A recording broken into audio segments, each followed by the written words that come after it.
جب آپ کسی کا اچھا کر رہے ہوتے ہیں تو آپ کا بھی کہیں اچھا ہو رہا ہوتا ہے۔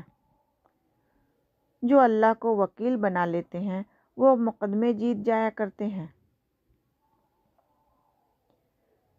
کسی کا حق کھا کر انسان دنیا میں تو خوش رہ سکتا ہے، لیکن روز محشر وہی اس کے گلے کا طوق ہوگا۔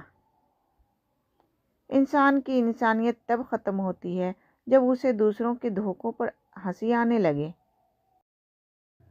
رزق اور عزت کسی کے ہاتھ میں نہیں، اللہ جسے چاہے بے حساب دیتا ہے۔ نماز میں جو آیات پڑھی جاتی ہیں ان پر عمل کرنا ہی در حقیقت نماز قائم کرنا ہے۔ فضیلتیں اللہ کی طرف سے ملتی ہیں، پھر اسی کی جانب سے تبدیلیاں ہو جاتی ہیں، اس لیے اس کے فضل پر جان اور دل سے سجدہ بجا لاؤ۔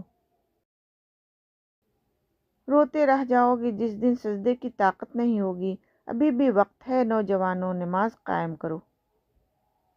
نماز کا رہ جانا دنیا کے ہر نقصان سے بڑا نقصان ہے۔ لفظوں کے بھی ذائقے ہوتے ہیں، بولنے سے پہلے چکھ لیا کرو۔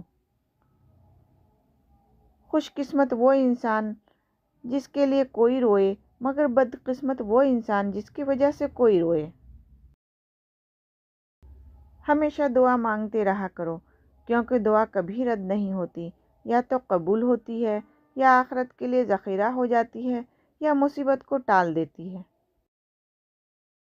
لباس پر عطر جتنا مرضی مہنگا لگا لو، اخلاق کی خوشبو کا مقابلہ نہیں کر سکتا۔ جو باپ کی قدر کرتا ہے وہ کبھی غریب نہیں ہوتا، اور جو ماں کی قدر کرتا ہے وہ کبھی بد نصیب نہیں ہوتا۔ حضرت علی رضی اللہ عنہ نے فرمایا، اپنے جسم کو ضرورت سے زیادہ نہ سنوارو، اسے تو مٹی میں مل جانا ہے۔ سنوارنا ہے تو اپنی روح کو سنوارو، کیونکہ اسے اللہ تعالیٰ کے پاس جانا ہے۔